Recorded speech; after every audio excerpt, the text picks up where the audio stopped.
Сяо Янь приступил к созданию тела учителя Яо Лао. Это самая символичная и важная серия за последнее время, поскольку обещание воскресить учителя красной нитью проходит через весь сюжет. Начиная с первых сезонов аниме «Расколотая битва Синева Небес», мы ожидали этот момент, и вот он настал. Как же благодарен Яо Лао за такого ученика. Он в корне отличается от Хань Фэна, который предал его, и его родного клана, который изгнал его. Сяо Янь использовал лучшие ингредиенты, включая пилюлю 8-го ранга, руку святого, эссенцию феникса и скелет почтенного воина. Да, этот процесс был крайне сложным. Мы видим, как непросто Яо Лао поглотить всю эту силу и слиться с новым телом. Однако результат будет потрясающий. Сила мнимого святого. Такого не ожидал ни Сяо Янь, ни сам учитель Яо Лао. Когда зал душ напал на павильон падающей звезды, это оказало решающую роль. Сяо Янь убил старого призрака Джайсина техникой святого, великая небесная ладонь сотворения. 9-й Тяньцзун попытался спасти его, однако техника небесного уровня поражала своей мощью. В серии показали 9-го небожителя или Тяньцзуна Заладуш. Как мы говорили ранее, это будет женщина, хотя в оригинале мужчина. В Дунхуа решили сделать своего рода сильную злодейку, ведь среди других Тяньцзунов нет женщин. Ее сила на уровне почтенного воина 7-8 звезд, что намного выше всех предыдущих врагов Сяо Яня. Джайсин уже побежден. Это был довольно сильный противник Сяо Яня. Следующим его врагом официально станет 9-й и 8-й Тяньцзуны. Но немного позже, ведь сейчас Сяо Янь на 2-й звезде почтенного воина просто не в силах справиться с ними. Однако учитель Яо Лао вполне себе способен победить их. Когда 9-й Тяньцзун напала на Сяо Яня, учитель наконец обрел новое тело и явился на поле боя. Это сильно удивило всех, не только врагов из Заладуш, но и многих наблюдателей. 9-й Тяньцзун понимала, что перед ним теперь стоит тот самый почтенный Яо, репутация которого гремела по центральным равнинам.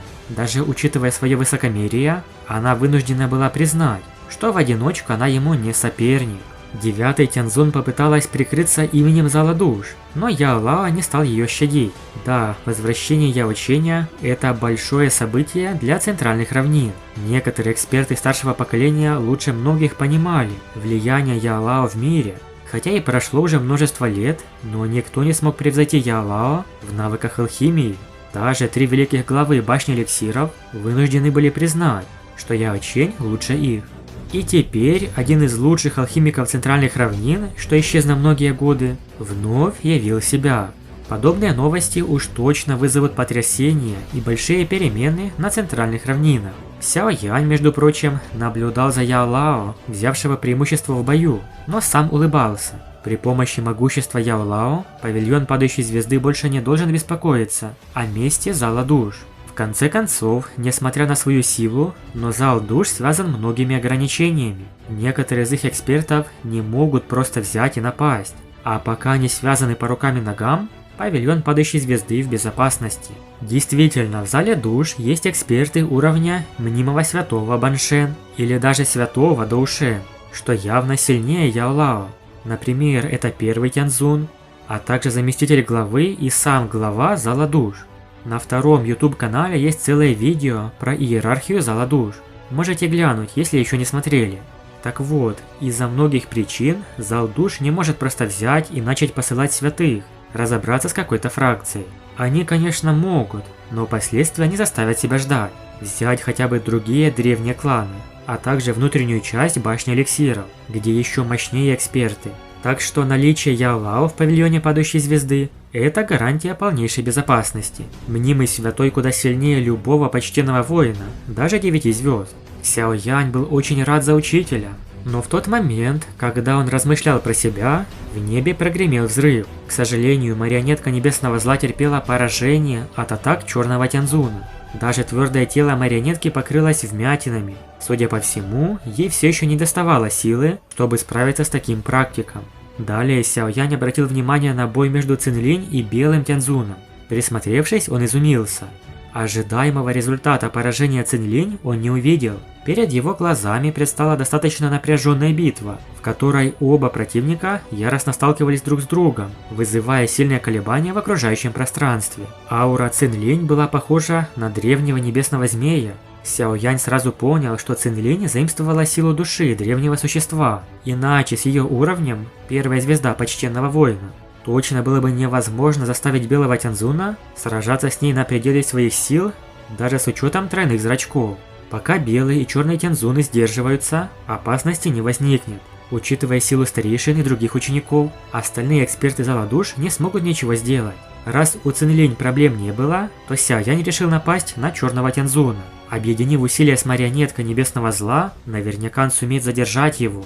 Однако в сложившейся ситуации количество учеников павильона падающей звезды погибало все больше.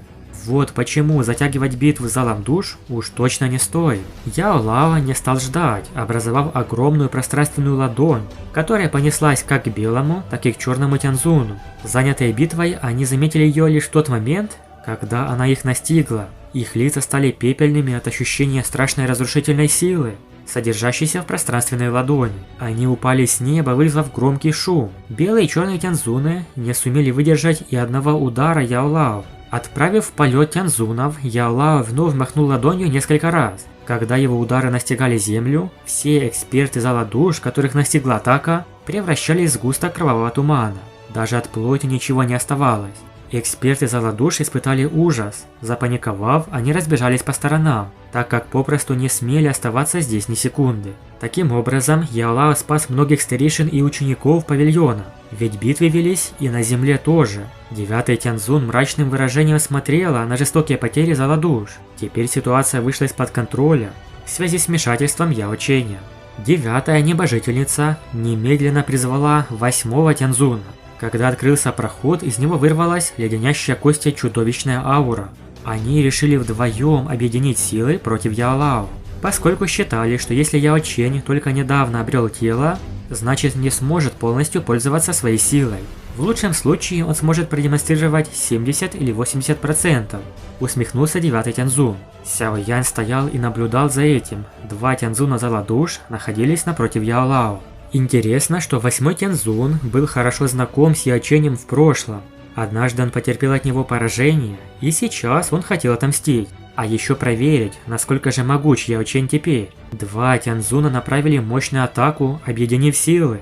Это была ледяная сфера чудовищной мощи. Что было далее, мы уже хорошо знаем из предыдущих видеороликов, поэтому повторять нет смысла. Яо Лао объявил, что уже не является почтенным воином. Теперь он настоящий мнимый святой или полусвятой.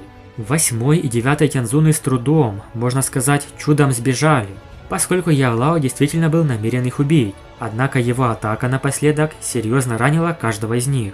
Атака зала душ была успешно отбита, в частности благодаря Сяо Яню, его товарищам и, самое главное, учителю Яо Лао. Все-таки против восьмого и девятого Тяньцзуна они не смогли бы справиться сами. Даже если Сяо Янь с марионеткой, Сяо Исянь, почтенный Фэн и Яо Тяньхо объединят силы, то они смогут серьезно навредить почтенному воину 8 или 9 звезды. Разрыв в силе слишком большой. Возможно, вы спросите, почему мы снова говорим об этих событиях, если уже были видео об этой битве Яо Лао на уровне мнимого святого. Дело в том, что по понедельниках на канале Kinemate Slide я всегда делаю обзор свежей вышедшей серии и анонс следующей. Это как традиция, делается каждую неделю. А вот по средам и субботам в видео освещаются самые различные темы, даже довольно далекие. Иногда события скачут, поскольку темы берутся не в хронологическом порядке. Например, мы уже рассматривали, как Сяо Янь отправится в клан Гу к Сюнэр, или увидеться с дочерью Сяо Сяо.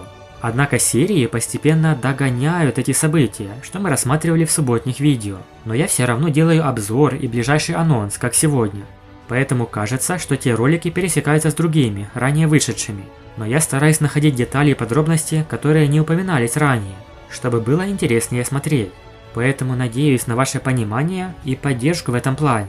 Итак, после победы Яо Лао и Сяо Яня наступило спокойствие. Учитель передал свое небесное пламя Сяо Яню навсегда, а Налань Янрань прибыла в павильон просить помощи Сяо Яня для Юнь Юнь. Ждем это в ближайших сериях. Большое спасибо за просмотр. Подписывайтесь на YouTube канал, ставьте лайк и всем пока.